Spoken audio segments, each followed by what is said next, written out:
네. 오늘 이런 제목으로 같이 말씀을 나누겠습니다. 모세가 태어났을 때 히브리 애굽에 살고 있는 히브리 모든 남자아이들은 다 나일강에 던져져서 죽임을 당해야 되는 그런 상황이었습니다. 그러나 모세의 부모는 아이의 아름다움을 보고 왕의 명령을 거역하며 3개월을 숨겨서 키웁니다. 이 아이에게서 아름다움을 보았다는 것은 인간의 눈으로 보았다는 말이 아니라 믿음의 눈, 하나님의 눈으로 보니까 이 아이가 하나님의 형상을 닮은 거예요.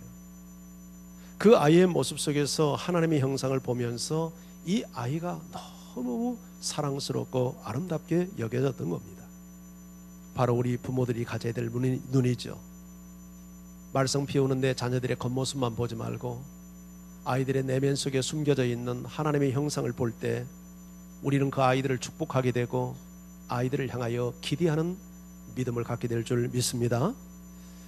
아이의 모습에서 하나님의 형상을 본 모세의 부모는 왕의 명령을 무서워하지 않고 아이를 기르는 용기를 갖습니다. 하나님을 바라보는 믿음은 우리로 하여금 거짓된 두려움을 내어쫓는 담력을 갖게 하죠. 때때로 사람에 대한 두려움 때문에 믿음을 포기해버리고 하나님을 버리는 사람들이 있습니다. 그러나 그것은 참 잘못된 태도죠. 우리가 하나님을 신뢰하는 진정한 믿음을 가지면 사람을 두려워하는 거짓된 두려움을 이기게 됩니다. 저는 여러분에게 이 믿음이 있기를 축복합니다. 그리고 우리가 이 땅에 살면서 윗사람의 권위 앞에 순종해야 하지만 인간의 권위가 하나님의 권위와 충돌할 때는 더 높은 권위에 순종하는 것이 성경이 가르치는 순종의 원리죠. 모세의 부모는 최선을 다해서 아이를 감춘어서 기른 이후에 인간의 힘으로는 더 이상 아이를 숨길 수 없게 되었을 때 갈대 상자에 담아서 아이를 나일강에 내어놓습니다. 마귀도 우리에게 너희 자녀를 세상에 던지라고 요구합니다. 그래서 많은 믿음 없는 부모들이 아무런 대책도 없이 아이들을 향한 보호장구 하나 없이 아이들을 세상이라고 하는 나일강에 집어던지는 부모들이 너무 많습니다. 그러나 우리 부모는, 믿음의 부모는 달라야죠. 세상 어디에 내어놓아도 우리 아이들을 안전하게 지켜줄 수 있는 믿음의 갈대 상자를 우리는 만들어야 합니다. 그것이 바로 철저한 신앙 교육이죠. 어려서부터 하나님을 알게 하고 그리고 하나님을 두려워하는 신앙심을 우리 아이들의 심령에 비해 신비의 그 가슴에 새겨야 합니다. 이것이 믿음의 부모들이 할 수 있는, 해야 되는 가장 중요한 책임일 것입니다. 그런데 이런 갈대 상자는 내 아이들이 내 품에 있을 때 만들어야 합니다. 어릴수록 좋죠. 아무리 사랑스러운 내 자식도 언젠가 부모의 품을 떠나야 할 시간들이 옵니다. 그래서 세상이라고 하는 나일강에 내 아이들을 내어놓아야 될 순간들이 반드시 오는 것입니다. 부모의 영향력이 도무지 미치지 못하는 그런 순간들이 반드시 우리 부모에게 찾아옵니다. 그 시간이 오기 전, 아직 내 자녀들이 부모의 품 안에 있을 때 그 아이들을 보호할 수 있는 갈대 상자, 믿음의 상자를 반드시 만들어서 우리 아이들이 세상 어디에 내놓아도 요셉처럼, 다니엘처럼 세상을 이기고 유혹을 이기는 아이들로 길러줘야 할 것입니다. 이렇게 아이들에게 갈대 상자를 만들어주는 가장 효과적인 방법이 가정예배를 드리는 것입니다. 사탄은 이것을 잘 알기 때문에 우리로 하여금 가정예배를 드리지 못하도록 여러 가지 방법으로 방해를 합니다. 제가 한번 여러분에게 이 시간 이 자리에서 손을 들어서 가정예배 드리는 가정 표시 한번 해보십시오. 이렇게 말하지 않겠습니다. 그렇지만 여러분의 양심적으로 한번 답변해 보십시오. 가정예배 드리고 있습니까? 가정예배 드리기가 얼마나 쉽지 않다는 걸 잘 압니다. 목사인 저희 가정도 가정예배를 드리다가 싸움을 한 적이 한두 번이 아니었으니까요. 이놈들이 제대로 예배를 드려야 되는데 자세가 불량하고 또 찬송 부르는데 찬송 입도 뻥긋 안 하고 그러면 애비 목사가 속이 터집니다. 그래서 야단을 치고 그래서 예배 분위기가 깨지고 이런 일들이 저희 가정에서도 없지 않았습니다. 이게 사탄의 공격입니다. 극복해야 합니다. 그럼에도 불구하고 이 모든 어려움을 잘 감내하면서 지속적으로 우리가 가정 예배를 드려야 돼요. 이 방법이 아니면 아이들을 효과적으로 신앙교육할 수 있는 장이 열리질 않습니다. 물론 가정 예배만이 신앙교육의 전부는 아닙니다. 그러나 가장 기본적으로 가정 예배라고 하는 이런 교육의 장이 마련이 되고 부모의 신앙의 본이랄지 인격적인 또 대우랄지 뭐 여러 가지 방법을 통해서 우리 자녀들에게 신앙교육을 시켜야 되겠죠. 결코 목사의 아들, 장로의 아들이라고 하는 신분이 우리 아이들을 지켜내지 못합니다.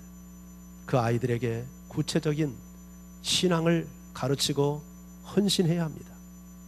부모가 위기의식을 가지고 자녀들에게 하나님을 알게 할 때 이 아이들은 모세처럼 나일강이라고 하는 세상에 던져도 보호받는 은혜를 누리게 될 줄 믿습니다.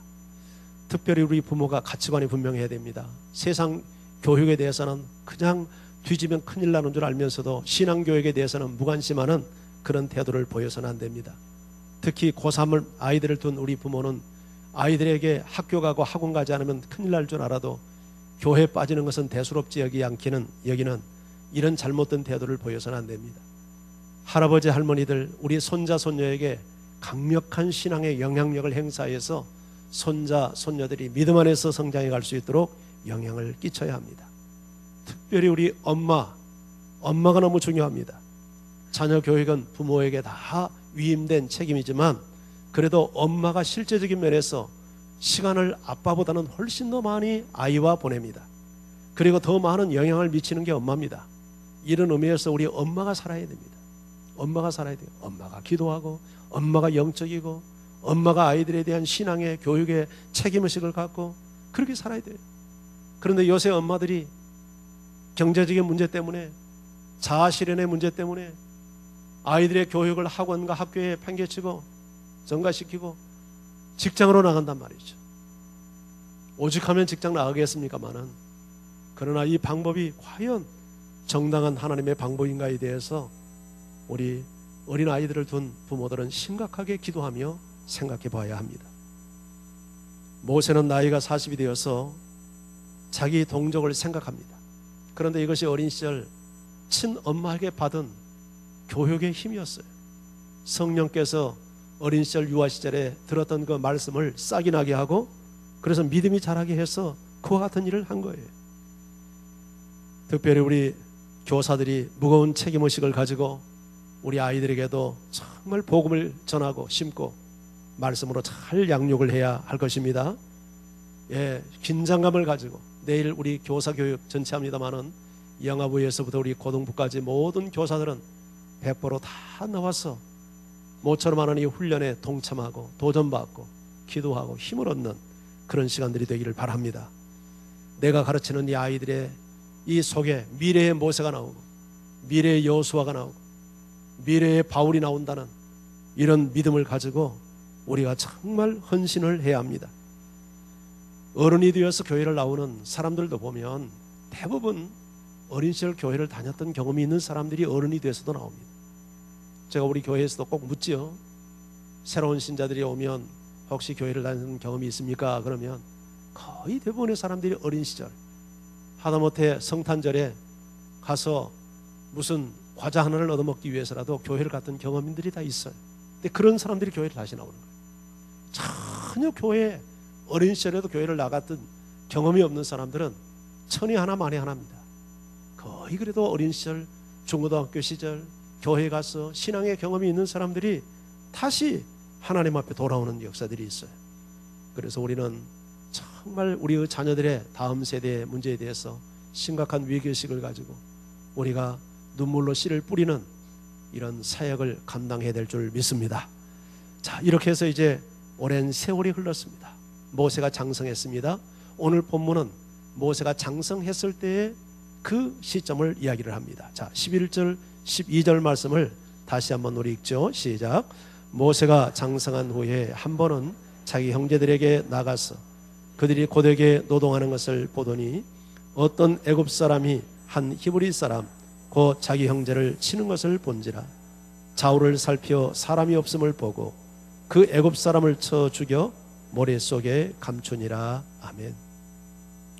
여러분이 모세가 장성을 했다 했는데 사도행전에 보면 그때 나이가 40이 됐을 때입니다. 한 번은 자기 형제들에게 나갔다고 합니다. 궁궐에서 왕자 교육을 받던 모세가 그 마음속에 자기 동족에 대한 마음이 일어난 겁니다. 어떻게 이 마음이 들었을까요? 젖을된 이후에 궁궐에 와서 순수한 애굽에서의 그런 세상 학문과 애굽의 역사와 애굽의 사상과 이런 세상 학문을 배웠던 그가 어떻게 자기 동족을 다시 생각하고 자기 동족을 돌아볼 마음을 갖게 되었을까요? 성령께서 주신 마음이었겠죠. 그러나 어린 시절, 젖 먹는 시절, 유아 시절 그 어머니로부터 받았던 신앙의 교육과 민족성에 대한 훈련이 바로 이런 영향을 드러냈다고 봅니다. 자, 모세가 고되게 노동하는 현장에 나갑니다. 동족을 돌아볼 마음이 들었기 때문이죠. 자, 그런데 어떤 애굽 사람이 자기 동족 히브리 사람 곧 자기 형제 치는 것을 보았다라고 성경은 기록하고 있습니다. 여러분, 자기 동족, 자기 형제 치는 것을 보았다. 이스라엘 사람들 그 노동판에서 고되게 노예 생활을 하는 그 히브리 백성이 자기 형제였다는 것을 모세가 인식했다는 말이죠. 그런데 한 애굽 사람이 그 자기 형제를 치는데 가볍게 친다가 아니라 심한 폭력을 행사하고 있는 겁니다. 모세는 그 순간 울분을 견디지 못하고 앞지 않은 이 애굽 사람을 쳐서 죽입니다. 그리고 모래에 감춰버립니다. 히브리서 성경은 모세가 이런 행동을 하게 된 배경에 대해서 좀 더 구체적으로 믿음의 차원에서 이렇게 기록을 하고 있는데 히브리서 11장 24절 25절을 같이 한번 읽어보죠. 시작. 믿음으로 모세는 장성하여 바로의 공주의 아들이라 칭함받기를 거절하고 도리어 하나님의 백성과 함께 고난받기를 잠시 죄악의 낙을 누리는 것보다 더 좋아하고. 자, 믿음으로 모세가 장성하여 바로 공주의 아들이라 칭함받기를 거절하고 도리어 자기 백성과 함께 고난받기를 잠시 죄악의 낙을 누리는 것보다 더 좋아했다. 이것이 믿음으로 일어난 변화였다. 한마디로 믿음이 들어오니까 모세에게 가치의 변화가 일어났던 겁니다. 여러분, 우리가 믿음을 갖는다는 것은 가치 변화를 경험하는 것이죠. 가치가 변화되면 행동의 변화가 일어납니다. 교회를 다녀도 전혀 행동의 변화가 없이 교회를 다니는 사람들이 있어요. 왜냐하면 가치가 변화되지 않았기 때문이에요. 가치가 변화되지 않았다는 것은 그에게 믿음이 없다는 얘기입니다. 우리가 믿음을 경험하게 되면, 하나님을 신뢰하게 되면, 하나님을 만나게 되면, 하나님의 말씀이 내 심령 속에 부딪히게 되면 내 속사람이 변합니다. 가치가 변합니다. 가치 변화가 일어납니다. 그리고 가치가 변하면 반드시 그 가치 변화는 행동의 변화로 이어지도록 되어 있습니다. 그런데 교회를 다녀도 행동의 변화가 없어요. 그건 가치 변화가 일어나지 않았다는 뜻이요, 가치 변화가 없었다는 것은 믿음이 없다는 얘기입니다. 하나님의 말씀이 자기 인격 속에 터치되지 않았다는 얘기죠. 하나님을 만난 경험이 그 심령 속에 없다는 얘기죠. 그가 믿음으로 가치가 변화되니까 어떤 가치 변화가 있습니까? 바로의 공주의 아들됨보다, 궁궐에서 그가 잠시 누리는 낙보다 오히려 자기 백성과 함께 고난받는 것을 더 소중한 가치로 받아들이는 이런 놀라운 가치 변화가 모세의 심령 속에 일어난 거예요. 모세만이 아니죠. 모든 하나님의 사람들이 다 예수를 믿고 말씀을 부딪히면 이런 가치 변화가 일어납니다. 여리고성의 삭개오도 마찬가지 아닙니까? 그는 인생의 행복을 위해서 돈을 벌기로 작정을 했고, 그래서 세리라고 하는 직업을 고수했고, 그런데 그가 예수님을 만나는 순간 놀라운 변화가 일어납니다. 가치 변화가 일어납니다. 생명처럼 여기는 그 돈을 한순간에 다 버립니다. 누가 강요해서 버린 것이 아닙니다. 스스로 자원해서. 왜냐하면 가치 변화를 경험했기 때문이죠. 돈이 자기 인생의 행복을 보장한다고 생각했고, 사회적 지위가 자기 인생의 성공을 보장한다고 생각했는데, 예수님을 만나는 순간 돈에게서, 권력에게서 경험하지 못했던 놀라운 평안을 그가 경험하는 것을 보면서 그는 돈을 버립니다. 그런 사회적 지위도 버렸을 것입니다. 그렇다고 예수 믿는다고 다 직업을 버려야 된다는 말을 하는 것은 아닙니다. 우리가 예수를 진정으로 만나면 그런 가치 변화가 일어나는 겁니다. 그 가치가 변화될 때 진정한 구원이 임하는 것이죠. 모세는 믿음으로 가치 변화와 함께 내가 누군가에 대한 자기 정체성을 확인하기 시작을 했습니다. 어쩌면 그가 어린 나이에 떠나서 늘 내가 히브리 사람이야 그런 의식을 가지고 살지는 않았을 것입니다. 상식적으로 생각해봐도 그럴 수는 없죠. 그가 어린 나이에 어머니를 떠나서 아마 새로운 공주의 아들로서 아마 공주를 어머니처럼 여기며 그 애국 궁궐의 문화에 익숙해지고 그 화려한 생활에 길들여지며 그렇게 청소년기를 보냈을 겁니다. 그런데 나이가 들면서 점점 자기 내면 세계 속에 믿음이 들어오면서 생각의 변화가 일어나는 겁니다. 가치의 변화와 함께 내가 누구냐? 내가 바로의 공주의 아들이 아니라 내가 히브리 백성이구나. 내 가슴속에 히브리인의 피가 흐르고 있구나. 소위 자기 정체성에 대한 확인이 일어나는 겁니다.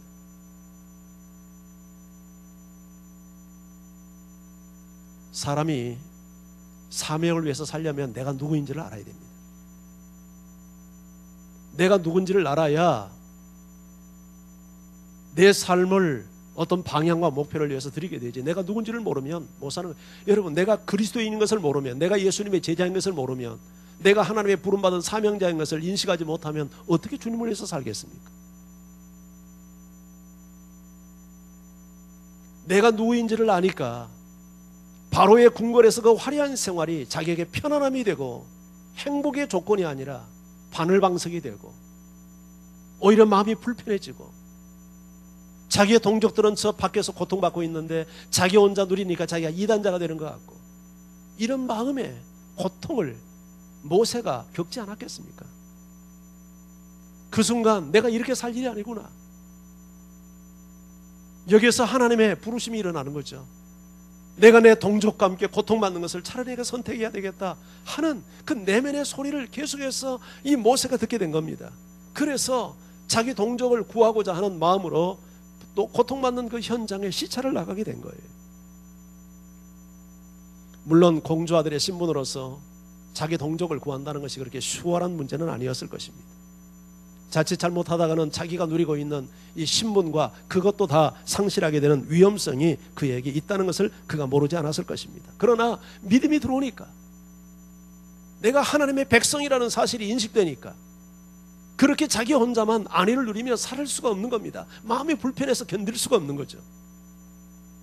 그래서 공주의 아들로서 낙을 누리고 사는 것보다 자기 동족과 함께 고난받는 것을 더 보람되고 더 가치 있는 일로 받아들이기 시작했다는 거예요. 믿음 때문에. 모세가 살았을 때를 역사학자들도 다 동의합니다만 기원전 한 1500년경으로 봅니다. 이때는 애굽의 가장 큰 전성기입니다. 그는 바로 공주의 아들로서 애굽의 모든 보화를 자기 것처럼 누리는 그런 신분의 위치에 그가 있었습니다. 그런데 모세는 그것을 거부합니다. 그리고 자기 동족과 함께 고난받기를 택합니다. 이것이 믿음의 힘입니다.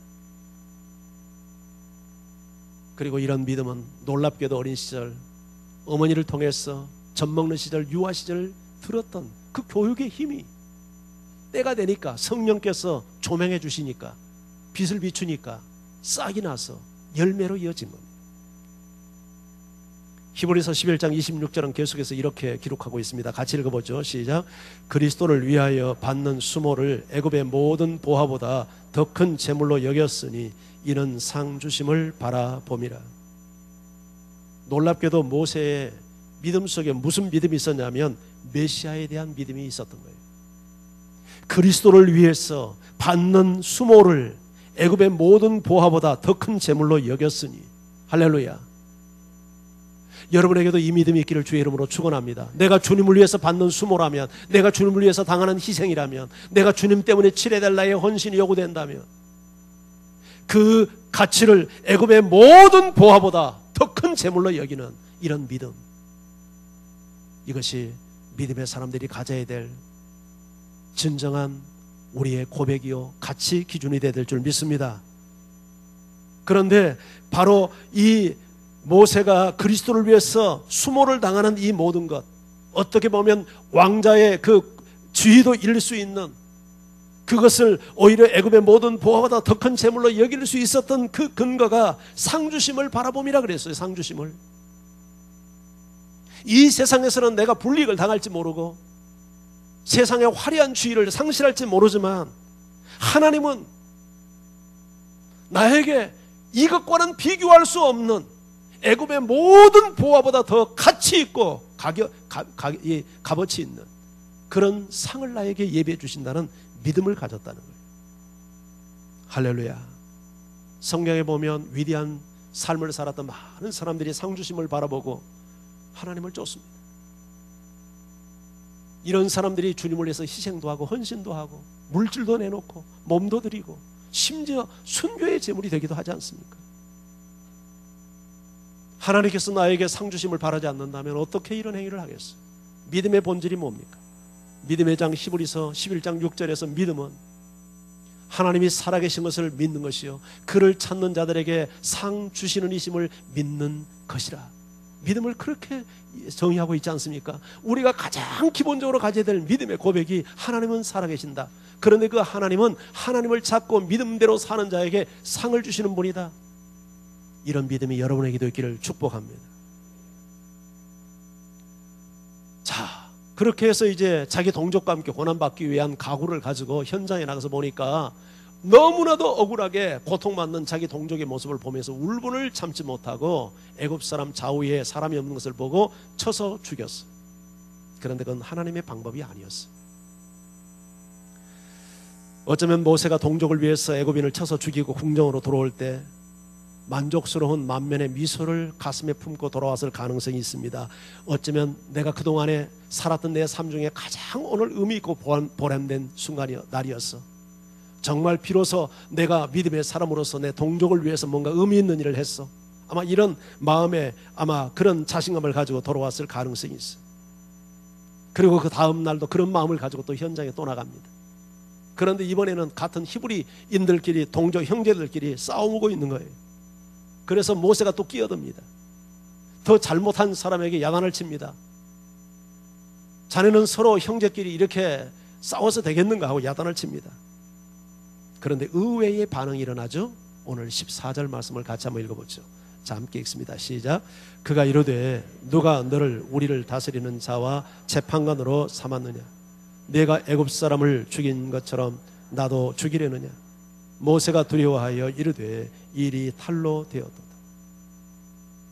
자, 모세가요 이렇게 나갔을 때 사람들은 자기를 인정할 줄 알았어요. 그런데 반응은 의외로 썰렁했죠. 누가 당신을 우리의 지도자로 세웠고 당신을 우리의 재판관으로 세웠느냐 하면서 모세의 리더십을 인정하지 않습니다. 거부합니다. 그러면서 떠들죠. 어제 애굽 사람을 죽인 것처럼 오늘은 또 나를 죽이려 하느냐? 소리를 고래고래 지릅니다. 그래서 결국 모세는 아무도 보지 않는 사이에서 사람을 죽였다고 생각하는데 들통이 나고 말았죠. 자, 이 부분을 사도행전이 좀 더 구체적으로 기록을 하고 있어요. 사도행전 7장 25절에서 29절을 우리 천천히 한번 이해하면서 읽어봅니다. 시작. 그는 그의 형제들이 하나님께서 자기의 손을 통하여 구원해 주시는 것을 깨달으리라고 생각하였으나 그들이 깨닫지 못하였더라. 이튿날 이스라엘 사람끼리 싸울 때에 모세가 와서 화해시키려 하여 이르되 너희는 형제인데 어찌 서로 해치려 하느냐? 그 동물을 해치는 사람이 모세를 밀뜨려 이르되 누가 너를 관리와 재판장으로 우리 위에 세웠느냐? 내가 어제는 애굽 사람을 죽임과 같이 또 나를 죽이려 하느냐 하니 모세가 이 말 때문에 도주하여 미디안 땅에서 나그네가 되어 거기서 아들 둘을 낳으니라. 자, 앞부분에 보면 모세는 하나님께서 자기를 통해서 자기 손을 통해서 자기 형제들을 구원하리라는 포부를 가졌다고 말합니다. 그리고 자기 형제들도 그것을 깨달을 줄 알았다고 생각을 해요. 그런데 동족들로부터 모세의 리더십이 인정을 받지 못합니다. 모세가 자기 신분을 속이고 나가서 그렇게 했는지 아니면 자기 신분을 노출했는데도 인정을 하지 않았는지, 그건 정확히 알 수 없습니다. 노출을 했다 하더라도 너는 애굽 사람이지 네가 왜 여기 이래 간섭하느냐 이렇게 나올 수도 있죠. 어쨌든 간에 이제 그리고 애굽 사람을 죽인 일이 자기 동족들에 의해서 오히려 폭로가 돼버리는 이런 사태가 일어나죠. 모세는 지금 자기 동족을 위해서 애굽 사람을 쳐서 죽이는 것이 동족을 구하는 일이요 동족을 위하는 일이라고 생각을 했지만 그것이 성공을 못한 것은 하나님의 방법이 아니기 때문이죠. 여러분, 하나님의 일을 한다든지 사람을 구원하는 일에 폭력을 써서는 안 되죠. 우리가 어떤 이유로든지 교회를 위한다는 목적으로 폭력을 합리화해서는 안 되죠. 시편 44편 3절을 한번 같이 읽어볼까요? 함께 읽어봅니다. 시작. 그들이 자기 칼로 땅을 얻어 차지함이 아니요 그들의 팔이 그들을 널 구원함도 아니라 오직 주의 오른손과 주의 팔과 주의 얼굴의 빛으로 하셨으니 주께서 그들을 기뻐하신 까닭이니라. 이 말이 무슨 말이냐면 하나님의 구원은 사람이 휘두르는 칼이나 팔의 힘에 의해서 이루어지지 않는다는 거예요. 하나님의 구원은 하나님이 이루십니다. 모세는 그것을 깨닫지 못하다고 덤비다가 낭패를 당한 거죠. 오늘날도 보면 교회 안에 여러 가지 크고 작은 문제로 인해서 불협화음을 겪는 교회들이 있습니다. 그런데 그런 교회들에서 일어나고 있는 그 모든 처리하는 방법들이 거의 세상에서 똑같이 일어나는 폭력 수준이 그대로 교회 안에서도 일어나요. 그러나 어떤 방법으로든지 어떤 이유로든지 하나님의 일을 폭력으로서 해결하려고 드는 것은 하나님이 기뻐하는 방법이 아닙니다. 모세의 살인사건은 결국 바로에게까지 알려지게 되었고 바로는 모세를 죽이려고 합니다. 자, 그런데 오늘 15절 성경을 같이 한번 보시죠. 15절 시작. 바로가 이 일을 듣고 모세를 죽이고자 하여 찾는지라. 모세가 바로의 낯을 피하여 미디안 땅에 머물며 하루는 우물 곁에 앉았더라. 자, 바로가 모세가 애굽 사람을 죽였다는 이 이야기를 듣고 모세를 죽이려고 찾았다고 합니다. 그런데 이 부분은 조금 이상합니다. 원래 왕족이 평민 한 사람을 살인했다고 해서 여러분 그 자기의 지금 그 왕족이요 같은 가족인데 이 모세를 죽인다고 하는 것은 이게 상식적으로 쉽게 이해되지 않는 일입니다. 그런데 지금 이 모세를 죽이기 위해서 찾았던 이 바로가 누구였냐면 역사학적으로 보면 투트모스 3세라고 이렇게 보통 알려지고 있는데 이 투트모스 3세는 모세와 함께 자랐던 어떻게 보면 정권의 경쟁자입니다.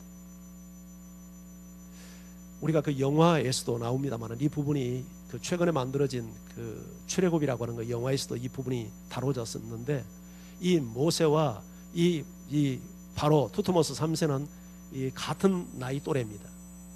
그리고 항상 보면 모세가 탁월해요. 투트모스가 모세에게 모든 부분에서 열등의식을 일으킵니다. 그런데 그게 이제 그 권력을 투트모스가 이게 이어받게 되는데 항상 그러니까 뭔가 경쟁자로서 이 경쟁의식을 갖고 있어요. 아마 이런 좋은 바로를 이 모세를 제거할 수 있는 좋은 빌미가 됐을 겁니다. 이런 이유 때문에 모세를 죽이려고 했고 그것 때문에 모세는 위기의식을 느끼고 도망을 치게 된 거죠. 자, 우리가 여기서 볼 수 있는 한 가지 하나님의 음성이 있습니다. 그게 뭐냐면 모세는 애굽 사람을 쳐서 죽일 때 좌우를 보고 사람이 보는 사람이 없을 때 쳐서 죽였습니다. 그런데 은밀하게 비밀리에 행한 그 일이 자기 동족들에 의해서 폭로가 된 겁니다. 심지어는 바로에까지 알려져서 자기가 살인자로 지목을 당하고 목숨이 위태로운 지경까지 됐어요. 무엇을 의미합니까? 이 세상의 어떤 범죄도 은밀한 죄는 존재할 수 없다는 거예요. 하나님께서 그 죄를 다 드러내게 합니다. 하나님께서 드러내게 해요. 우리가 왜 죄를 범합니까? 보는 사람이 없기 때문에, 그리고 내 죄는 들통나지 않는다는 확신 때문에 죄를 범합니다. 만약에 내가 지은 죄가 들통이 나서 모든 사람에게 웃음거리가 되고 만약에 그것이 드러난다고 생각하면 두려워서 죄를 짓겠습니까? 그러나 죄를 지을 때 내가 짓는 죄는 적어도 들통나지 않을 거야 라는 이런 믿음과 확신이 있기 때문에 죄를 범합니다. 그런데 아무리 은밀한 죄도 하나님이 다 드러내십니다. 하나님이 드러내요. 누가복음 12장 2절에서 3절 말씀 같이 한번 읽어볼까요? 시작.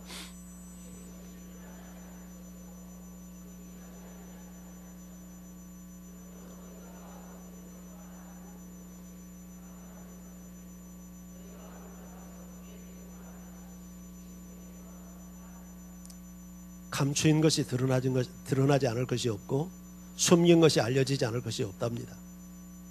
너희가 어두운 데서 말한 모든 것이 광명한 데서 들리고 골방에서 귀회되고 한 말이 지붕에서 전파된다고 하는 거예요. 이건 뭐를 의미합니까? 아무리 은밀한 죄도 아무리 은밀한 말도 하나님께서 다 그걸 폭로하고 드러낸다는 얘기죠. 이 세상에서 드러내지 아니하면 하나님의 심판대 앞에서라도 반드시 그 죄를 폭로시키고 드러내십니다. 이것 때문에 모세는 바로의 낯을 피해서 미디안으로 도망을 칩니다. 여러분, 죄를 범한 자의 특징이 뭐냐면 도망치는 겁니다. 왜냐하면 두렵기 때문입니다. 그래서 성경도 말하지만 쫓아오는 사람이 없는데도 죄를 범한 사람은 늘 도망칩니다. 왜냐하면 두렵기 때문에. 이게 죄의 무서움입니다. 죄를 짓고 나면 누가 나를 뒤쫓지 않지만 늘 쫓깁니다. 마음이 불안합니다. 마귀는 죄를 범하기 전에 이 죄를 범하면 우리가 행복할 것처럼 그렇게 소근대지만 죄를 범하고 나면 그때부터는 그 영혼을 유린하기 시작을 합니다. 이것이 죄의 무서움입니다. 모세도 그래서 도망을 치는 겁니다. 어디까지 도망을 쳤냐면 바로의 영향력이 도저히 미치지 못하는 미디안까지, 타국에까지, 남의 나라까지 도망을 쳐서 갑니다.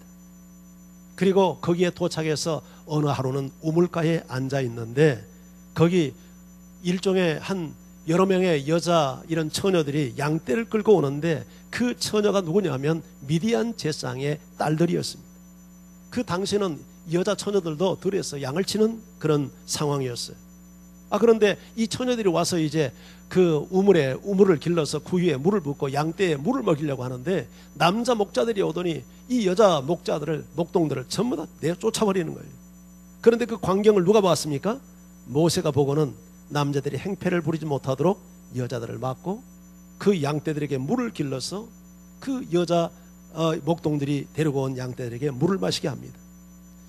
모세는 궁궐 학교에서 왕자 교육을 받으면서 전차 타는 훈련, 무기 다루는 훈련, 그리고 무술 훈련, 그리고 강한 체력 훈련을 받았기 때문에 웬만한 남자들 몇 사람쯤은 당해낼 수 있는 그런 실력이 있던 사람이었죠.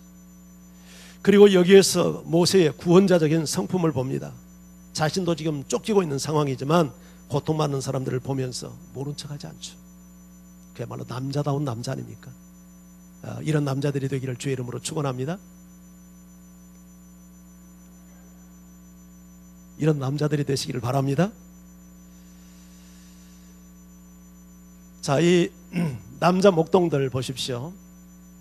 남자들이 좀 힘 좀 있다고 그 힘을 이용해서 여자들을 내어 쫓고 폭력으로 여러분 괴롭히고 권리를 빼앗고, 여러분 이 남자들이 남자다운 남자입니까? 남자답지 못하죠. 남자답지 못해요.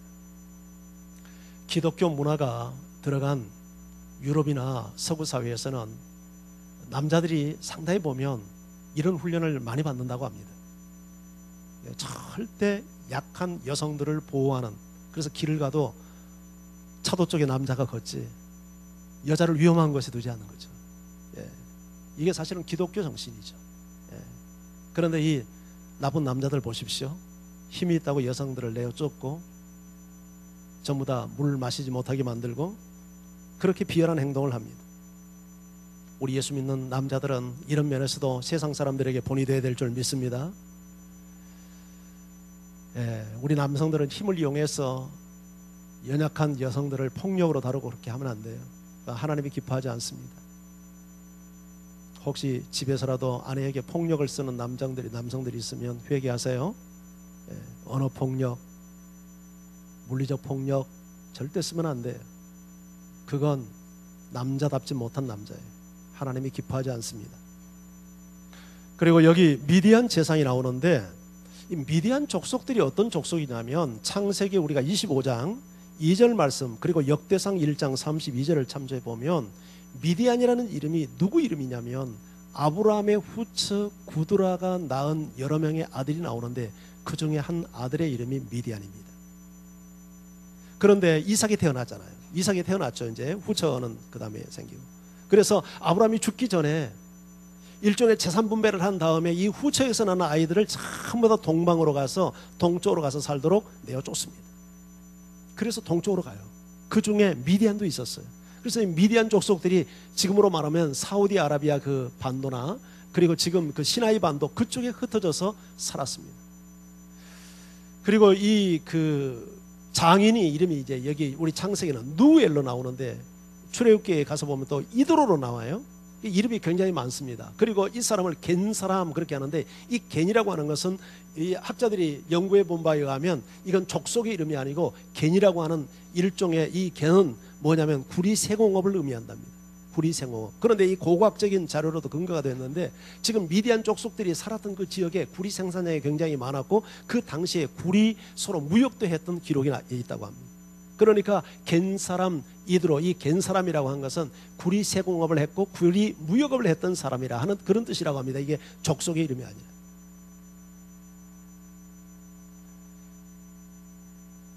장인 루웰은 미디안 제상으로 소개가 되고 있는데 일종의 영적 지도자죠. 그러니까 아브라함의 신앙을 그들이 가졌을 가능성이 있습니다.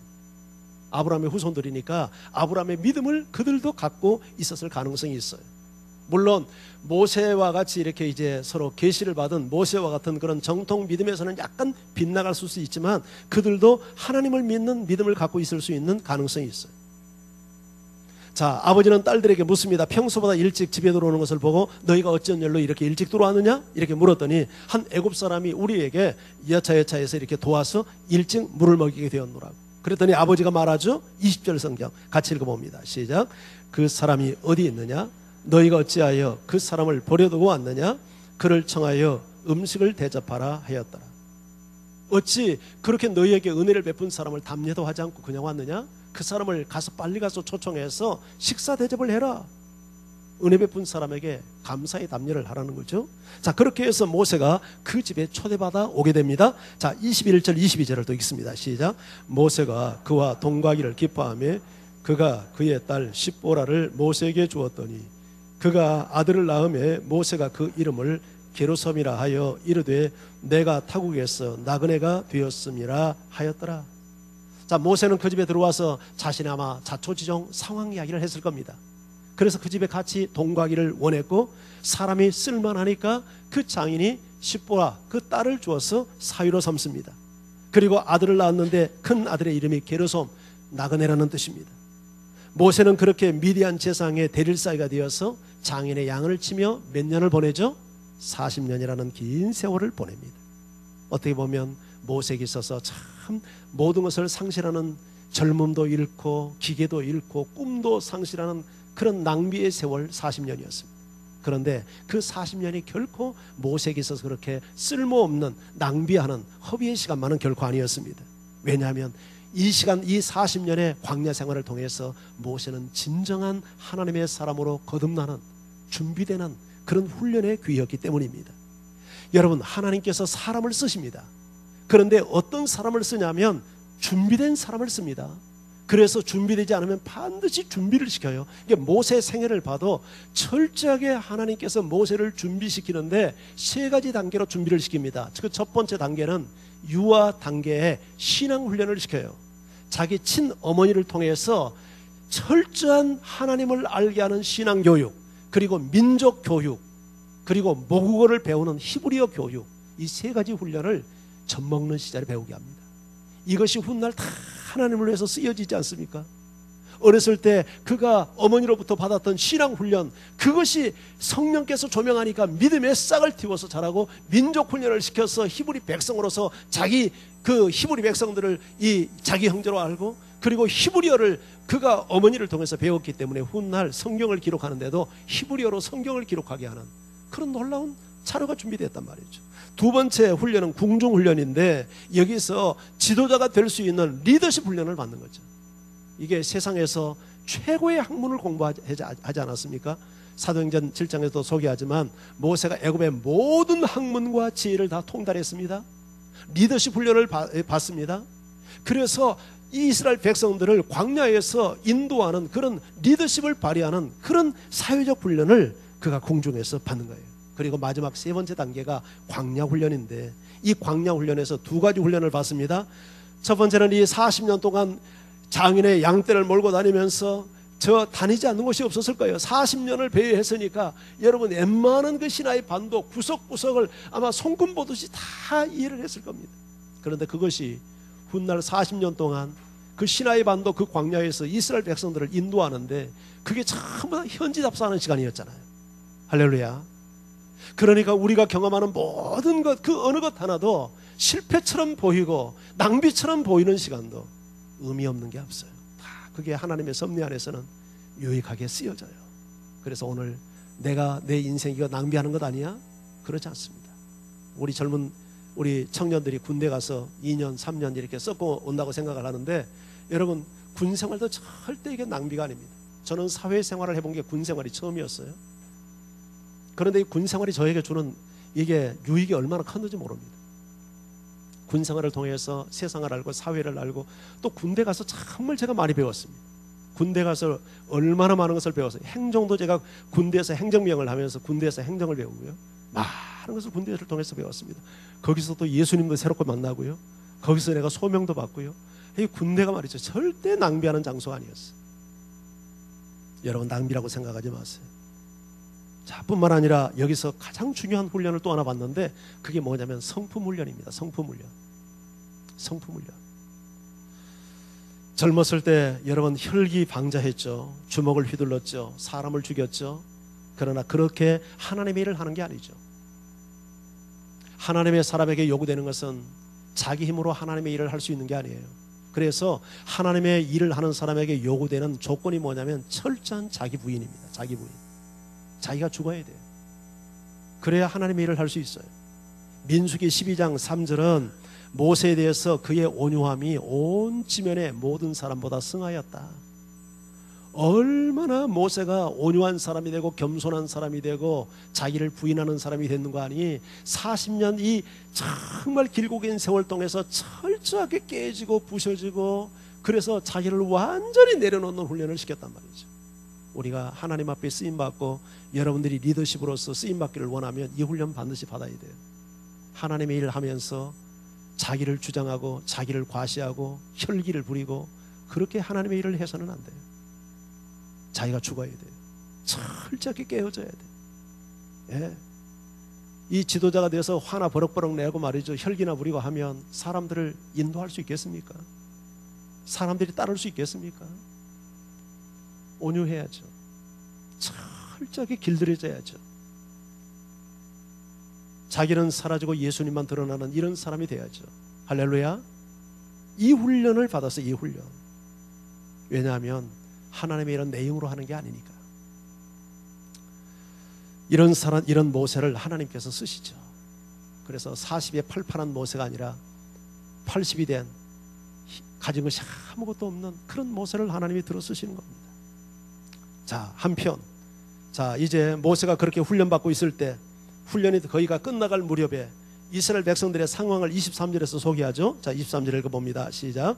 여러 해 후에 애굽 왕은 죽었고 이스라엘 자손은 고된 노동으로 말미암아 탄식하며 부르짖으니 그 고된 노동으로 말미암아 부르짖는 소리가 하나님께 상달된지라. 모세를 찾는 애굽 왕은 죽었어요. 그런데 이스라엘 백성들의 이 고된 노동은 끝이 없습니다. 그러니까 그 고된 노동을 인해서 탄식하며 부르짖습니다. 그리고 그 부르짖는 소리가 하나님께 상달됐다고 말합니다. 여러분, 고통은 기도의 자리로 나오라는 하나님의 초청장이에요. 할렐루야. 그래서 여러분이 고난이 있습니까? 아픔이 있습니까? 고통이 있습니까? 하나님께 부르짖는 기회가 되기를 바랍니다. 고난당하는 자가 있느냐? 저는 기도할 것이요, 환난 날에 내게 부르짖어라. 내가 응답하리니 내가 나를 영화롭게 하리라. 자, 24절 25절 읽습니다. 시작. 하나님이 그들의 고통을 소리를 들으시고 하나님이 아브라함과 이삭과 야곱에게 세운 그 언약을 기억하사 하나님이 이스라엘 자손을 돌보셨고 하나님이 그들을 기억하셨더라. 여기 세 가지 동사를 기억해 보세요. 하나님이 그들의 고통 소리를 들으시고 하나님이 아브라함과 이삭과 야곱에게 세운 그 언약을 기억하사 하나님이 이스라엘 자손을 돌보셨고 들으시고 기억하시고 돌보시고. 여러분, 하나님은 우리의 부르짖는 소리를 들으십니다. 신음소리를 듣습니다. 우리 마음속에서 하나님을 향해서 쏟아내는 여러분 신음소리마저 하나님은 들으셔요. 그리고 그것을 기억하십니다.